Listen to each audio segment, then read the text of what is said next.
Hey everyone, welcome back to Lost Hemisphere. I'm Faultie, and we're here at Lock and Load 2012 doing interviews. We have with us today Simon Berman. He is the community coordinator and staff writer at Privateer Press. How's it going? Pretty well. So, first question off the bat. Especially now with things like, Level 7 coming out, the Bodgers games, Monpok, War Machine and the Hordes. You guys have sort of all these different communities you sort of reach out to that may not necessarily overlap. How do you, I guess as a community coordinator, sort of keep all of these communities engaged in the goings-on? It's definitely a challenge. One of the things is we built our strongest and biggest communities, obviously, for War Machine and Hordes. We've really grown that over the years, and our forums get bigger, our Facebook and Twitter get bigger by the day. And in a lot of cases, our games have some crossover appeal. The Bodgers games, War Machine and Hordes players recognize the Gobbers from the Iron Kingdoms. But the question is, it's more a matter of taking the new people in and making sure that they feel welcome in as much more Privateer's communities as possible.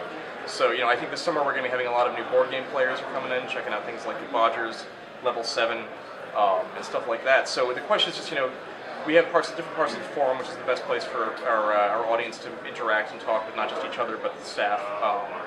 And those they're little sub-communities, right? But we kind of hold everybody to the same standards of discourse and stability. And, in general, I'm just extremely proud of the Privateer Press community because I think we have one of the most polite, well-spoken, and reasonable communities out there in gaming. Okay, and you mentioned, the Twitter and Facebook sort of pages. Privateer Press now has a YouTube channel, and we've seen the launch of a bunch of great videos recently. Everything from the Colossus video that everyone's crazy over at TempleCon and Heap. Where are you guys going with that? Is this something that's going to keep on being developed? Absolutely. We hired a full-time video producer, Tony, who's kicking out all this really awesome content for us. We started doing no quarter coverage. The battle report with Aaron, that Aaron kind of moderated between Ed and Will Schick a few weeks ago. That was in the last issue of No Quarter, and that was the kind of thing, I think people went nuts for that. We're definitely going to do more stuff like that. I think Level 7 is going to have some kind of media stuff going on for it, and I can't talk too much about the details, but we've got a lot of really awesome visual stuff coming up. It's just going to be rad. That YouTube channel is going to be a place to watch for Privateer fans. Awesome. Okay, so switching over to the big, the long-awaited relaunch of the Iron Kingdoms role-playing game. We've been seeing a lot of coverage of this recently, a lot of buzz. One of the things we've been seeing is playtesting, sort of on the Twitter channel, live feeds. Sort of what else are we going to see in that regard? Well, playtest for the core book is obviously done at this point. We're finishing up. We're getting ready for it to go to press for a Gen Con pre-release. After that, I'm sure we'll be doing more playtesting stuff in the future. The live Twitter feed was actually through my personal account. That was kind of an experiment, but I think it went really well. I'm going to kind of tweak a few things here and there. And, I think in the future, as we start playtesting material for Book 2, I don't think we're going to do a public playtest, but I think we're going to make the playtest a little more transparent, let people see the kind of adventures, stories we're telling with that material. Book 2 being focused on the Iron Kingdoms themselves and the nations of the Corvus trees. So that's going to be some cool new player material in there. Definitely going to be showing up more of that in the future. Okay. And in the playtesting, did anything really surprise you about the gameplay? Things that sort of jumped out at you like, oh, I didn't think about doing that. I think one of the things that I was most impressed with about the way the game actually panned out was that the combat resolved really quickly. Not just, I think for a War Machine or Hordes player, they're going to know the fundamentals of the gameplay, but even when we add all of the extra stuff to it to make it a role-playing game, like, crafting and things like that, that's not really combat focused, but the nitty-gritty of having a character with lots of options available to him. Even with all of those choices, combat still plays really quick, which means you can have satisfying combats where you can fight multiple foes or big, boss kind of monsters, and then get back into your story without having spent the whole night just resolving, if there's a small fight that comes up with like pickpockets or something, you don't have to worry about losing an hour of gameplay to make sure that gets mechanically resolved correctly. And I think, it's kind of been the holy grail of gaming to have combat that actually plays fast, even when people are making complex and meaningful choices, and still be able to get through it. So I'm pretty happy about that. And so, sort of, as part of your duties as a staff writer, you do write some of these book entries and things. How do you sort of make the world still compelling? I mean, you guys are really good at designing, giant monsters and, enormous machines that have to fight, the normal people. And you guys, that's sort of your bailiwick, as it were. But how do you sort of make the rest of the world compelling? Like you're saying, there's these pickpockets and 5 fingers. And Sure.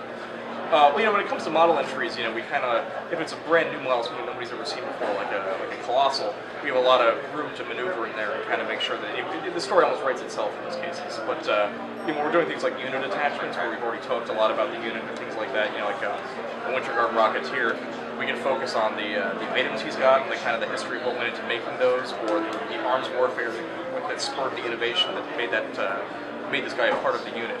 Or we might talk about, a history of the unit, things like that. So it kind of depends on the model. There's a lot of different entries to take. But the Iron Kingdom is such a huge world that in a lot of cases I like to look to real-world inspiration and see if I can kind of add that as an angle into the model itself and draw inspiration from history that way. all right, and sort of as part of that whole the background material, what is your favorite thing you've come across so far in the Iron Kingdom thing? Favorite part of, let's say, the setting, Iron Kingdoms, or the RPGs? the RPG, I think, one of the things I'm looking forward to is getting into the kind of the more intrigue and conspiratorial aspects of the game. We're going to be doing some stuff in No Quarter, kind of helping people run campaigns that involve mysteries and espionage, and low combat doesn't happen a lot, but when it does, it's very high stakes. You might go a couple of games, that kind of campaign where you've got characters who are spying on other characters, or maybe even spying on each other, and kind of unraveling those mysteries. So they may not be getting into fights, but when they do, it's going to be a critical outcome.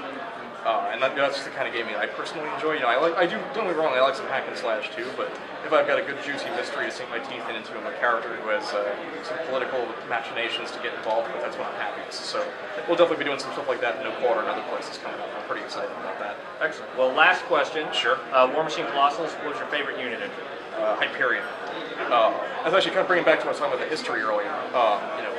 The Hyperion's kind of a product of this arms race in Ios, where after Everblight's Ethrenbull kind of devastated one of their cities, the Hyperion, the technology that creates the starburst effect, all of that arcantric engineering was created as a response to the idea that a dragon might come and destroy the cities, and they needed to deal with a truly potent enemy.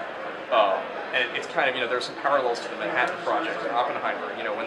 When the Iosans first got these things working, they were scared to death of this energy they just barely harnessed, and some of their most brilliant minds kind of took a step back from this weapon they'd made in alarm, because they realized they've tapped into this energy that this is only the beginning of what can be done with it.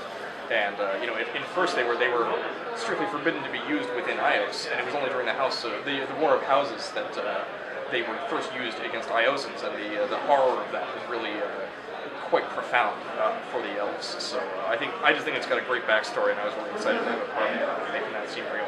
Awesome. Well, thanks very much, Simon. Yeah, my pleasure. And everyone, stay tuned for more live coverage here at Lock and Load 2012. Thanks, guys.